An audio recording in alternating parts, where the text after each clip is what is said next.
بول news head quarter. السلام علیکم، بول نیوز ہیڈ کوارٹرز میں خوش آمدید۔ میں ہوں رافع مرزا۔ میں ہوں آپ کے ساتھ رمشا ساجد۔ ہیڈ لائنز آپ نے جانی، ٹاپ سٹوریز میں آج آپ جان سکیں گے۔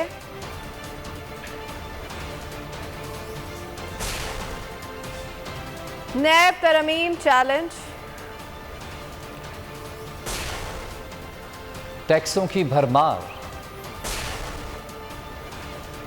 مالے مفت دلے بے رحم، اور چودھری خاندان بکھر گیا۔ سندھ کے بلدیاتی انتخابات کا پہلا مرحلہ۔ سندھ کے 14 اضلاع میں آج انتخابی میدان سجے گا۔ 687 نشستوں پر امیدواروں کی قسمت کا فیصلہ ہوگا۔ 6277 امیدواروں میں سے 1000 امیدوار بلا مقابلہ منتخب ہو چکے ہیں۔ لاڑکانہ میں بھی بلدیاتی انتخابات کا مارکا سجے گا۔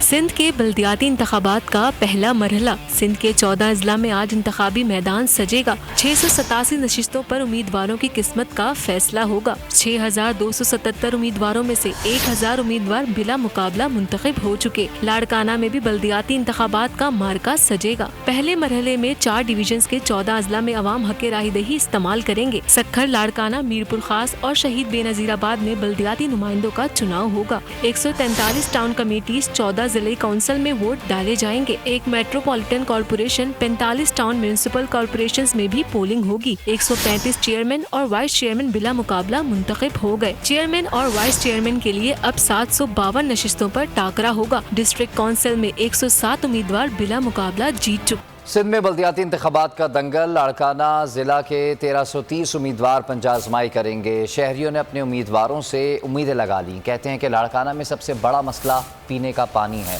صفائی کا کام بھی بہتر ہونا چاہیے۔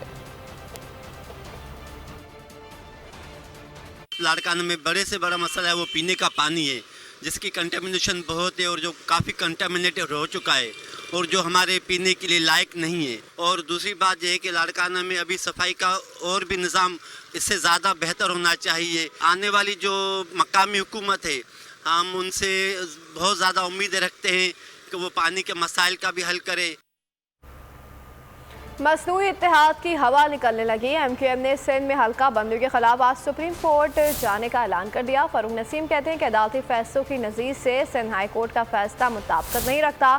الیکشن کمیشن کا اس معاملے پر خلاف جانا سمجھ سے بالاتر ہے۔ بولے سندھ حکومت نے حلقہ بندیوں میں گڑبڑ کی ہے۔ جہاں ایم کیو ایم کا ووٹ ہے وہاں زیادہ آبادی پر حلقہ بندیاں کی گئیں۔ جہاں ایم کیو ایم کے ووٹرز کم تھے وہاں کم آبادی پر حلقے بنائے گئے۔ وسیم اختر نے کہا کہ ایم کیو ایم ہمیشہ الیکشن کے لیے تیار ہے، ان ضابطگیوں کو ختم کرنا ہوگا۔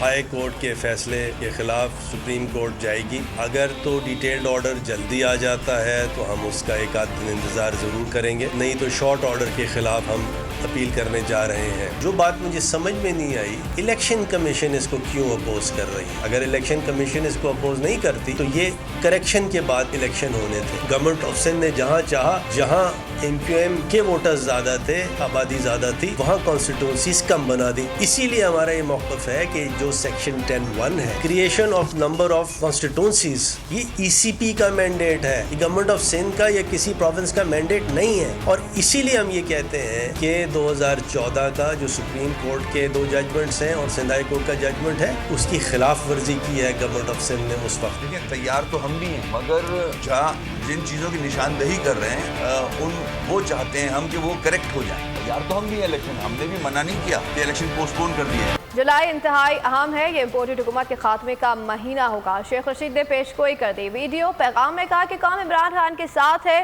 کروڑ روپے لے کر انحراف کرنے والے لوٹے نون لیگ کے ٹکٹ پر الیکشن لڑے ہیں، جنہیں بدترین شکست ہوگی۔ شیخ رشید نے کہا کہ عمران خان نے ڈاکو راج کی نیب قانون میں ترمیم کو بے نقاب کر دیا۔ اگلے ہفتے پورا راول پنڈی لال حویلی سے پریڈ گراؤنڈ پہنچے گا۔ قوم نے چوروں اور لٹیروں کے خلاف نکلنا ہے اور خود کو ثابت کرنا ہے۔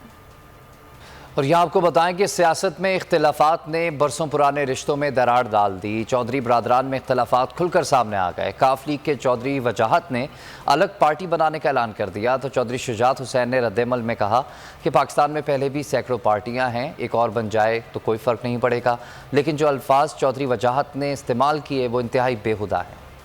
रिश्तों में आयद सियासी महाजराई, बरसों पुराने रिश्ते में दरार पड़ गई। चौधरी शुजात के भाई चौधरी वजाहत ने रास्ता अलग कर दिया। वो जब भी देखते हैं कि जो शुजात साहब थोड़ा सा अपने खानदान की तरफ वापस जाने लगे तो कभी शहबाज शरीफ चला जाता है, कभी जरदारी चला जाता है। ये हमारी खानदान पे एक दाग लग गया, उसने उनकी औलाद उनको खराब कर रही है। भाई की बात सुनकर चौधरी शुजात को जलाल आ गया। चौधरी वजाहत की गुफ्तगू को बेहुदा करार दे दिया। अपने ट्वीट में चौधरी शुजात ने लिखा, मेरे छोटे भाई ने लोगों से चंद बातें की हैं। आसिफ जरदारी से मुतालिक इल्जाम तराशी की है। मेरे बेटों पर इल्जाम लगाया है कि उन्होंने डॉलर मांगे हैं। अगर ये बातें की हैं तो ये निहायत बेहुदा बातें हैं। चौधरी वजाहत ने ये भी कहा कि 30 जून तक अगर मुस्लिम लीग नून से हमने इत्तेहाद खत्म न किया तो वो नई जमात बना लेंगे। पाकिस्तान में पहले भी सैकड़ों पार्टियां बनी हुई हैं, एक और बन जाएगी तो क्या फर्क पड़ेगा। बोल की खबर का असर, ब्यूरोक्रेसी की जानिब से अवाम का पैसा लुटाने का मामला सिंध असेंबली जा पहुंचा। NIC डमी दी सफेद हाथी बन गया है। नुसरत सैर अब्बासी सूबाई हुकूमत पर बरस पड़ी, कहा कि नदीम कमर ने के खिलाफ कार्रवाई की गई है। 4 साल में 32 करोड़ रुपए निकाले। अपना केस लड़ने के लिए 2 साल में 4 करोड़ रुपए रजा रब्बानी की लीगल फर्म को दिए गए। करप्शन के खिलाफ बोल, बेकायदगियों के खिलाफ। कौमी इदारा बराए अमराज़ क़ल्ब का मालियाती स्कैंडल बेनकाब। नदीम कमर ने तनख्वाहों और मराद की मद में 4 साल में 32 करोड़ निकाले। डीजी ऑडिट सिंध की जो रिपोर्ट है उसने सारा जो है वो कच्चा चट्टा जो है वो खोल दिया है। NICVD की आला अफसर नदीम कमर ने जो है वो तनख्वाह मराद की मद में जो है वो 4 साल में 32 करोड़ रुपए जो है वो निकाले। ये थी वो खबर जो बोल ने की थी नशर। फिर मामला जा पहुंचा सिंध असेंबली के अंदर। नुसरत फट पड़ी सिंध हुकूमत पर। जो कुछ बोल ने बताया वही सब नुसरत सहर ने सिंध असेंबली में पढ़कर सुनाया। डीजी ऑडिट सिंध की जो रिपोर्ट है उसने सारा जो है वो कच्चा चट्टा जो है वो खोल दिया है। NICVD की आला अफसर नदीम कमर ने जो है वो तनख्वाह मराद की मद में जो है वो 4 साल में 32 करोड़ रुपए जो है वो निकाले। बस मैं ये बताना चाह रही हूँ ताकि आवाम को पता चले कि जो उनके लिए बार बार कहा जाता है कि ये वो इदारा है जिसने गरीब आवाम के लिए, ये गरीब आवाम के लिए नहीं है। सुनिए, तनख्वाह और मराद की मद में 4 साल में 32 करोड़ रुपए निकाल लिए नदीम कमर साहब ने। अल्लाह मेरे मौला। बोल ने 15 जून को बताया था कि NICVD सिंध के लिए सफेद हाथी और ब्यूरोक्रेसी के लिए सोने का अंडा देने वाली मुर्गी बन चुका है। डीजी ऑडिट की रिपोर्ट में बताया गया था कि NICVD के आला अफसर नदीम कमर ने 4 साल में 32 करोड़ रुपए निकाले। 4 करोड़ रुपए प्राइवेट लीगल फर्म को दिए गए। सुप्रीम कोर्ट के हुक्म के मुताबिक कोई सरकारी इदारा निजी लीगल फर्म को केस चलाने के लिए पैसे नहीं दे सकता। जरा के मुताबिक सेक्रेटरी हेल्थ को सब मालूम है, लेकिन वो कोई बात करने को तैयार नहीं। सारा झगड़ा ही NRO का था। अगर NRO दे देता तो इमरान खान आज भी हुकूमत में होते। साबिक स्पीकर असद कैसर की बोल के प्रोग्राम नेशनल डिबेट में बातचीत, कहा कि मौलाना फजलुर रहमान ने असेंबली को जाली कहा था, लेकिन इसी असेंबली से बेटे को वजीर बनवा दिया। खुद भी सदर बनना चाहते हैं। बोले कि जब तक सियासी जमातों में जमहूरियत नहीं आएगी मुल्क आगे नहीं बढ़ेगा। लेकिन हमारा जो अक्सरियत का मौक़िफ़ ये है कि इस गवर्नमेंट की कोई कानूनी हैसियत नहीं है, और इसकी बुनियादी वजह यह है कि ये एक बैरूनी साजिश और मुदाखलत की बुनियाद पर ये बनी है। साजिश और क्या होती है कि आपका जो रेजोल्यूशन है अदम एतमाद का वो 8 तारीख को पेश होता है, और 7 को वो कहता है कि अगर अदम एतमाद के ज़रिए ये हुकूमत घर चली जाती है तो फिर आपको माफ़ किया जाएगा। बिल्कुल क्लियर साजिश थी, क्लियर मुदाखलत थी। मैंने सारा पढ़ लिया, जो असेंबली में मैंने सबके सामने रखा, मैंने लेटर लहराया। फिर मैंने चूँकि उस वक्त मैंने रिज़ाइन दिया तो जो मेरे पास जो डिप्टी स्पीकर था उसने वो लेटर भेज दिया चीफ जस्टिस को। फौरी इलेक्शन करवाएं, फेयर एंड फ्री इलेक्शन हो जिसके ऊपर किसी को इतराज़ न हो, और ये मुल्क जो है ना सही क़यादत के हवाले करे। जो लीडरशिप आएगी वो या फिर उसके पास ये अथॉरिटी होगी, अखलाकी जवाज़ होगी कि वो मुल्क के लिए बेहतर फैसले कर सके। साइफर आया था लेकिन किसी में इतनी हिम्मत ही नहीं कि तहकीकात करे। मरासला झूठा है तो 2-3 दिन तक उसको छुपाने की कोशिश क्यों की गई। बाबर अवान ने पूरी हुकूमत के मौक़िफ़ पर सवालात उठा दिए। बोले मुदाखलत हुई है तो इस चीज़ में कोई शक नहीं कि PDM पीपल्स पार्टी उसकी बेनिफिशरीज हैं। बोल के प्रोग्राम तब्दील में बातचीत करते हुए कहा कि यह वाहिद फाशिस्ट हुकूमत है जो खुद को जमहूरी कहती है। मार्च के खिलाफ बदतरीन हटकंदे अपनाए गए। मार्च करने 20 लोग आए थे तो 22,000 एहलकार क्यों तैनात किए गए। फिर 2 साबिक वज़ीर आज़म जिसको 8 वज़ीर आज़म कहते हैं वो 2 वो हैं और एक साबिक सदर है, उनको फ़ायदा देने के लिए 3 जगह अमेंडमेंट की गई हैं और स्पेसिफिक केस सामने रख के ये सारी अमेंडमेंट्स जो है वो डिज़ाइन की गई और 6 किस्म के केसेस हैं। 117 मुकदमात नैब के 6 किस्म के केसेस जिनकी टोटल अमाउंट बनती है 1200 अरब रुपए पाकिस्तानी, जो पाकिस्तान के ख़जाने से लूटा गया।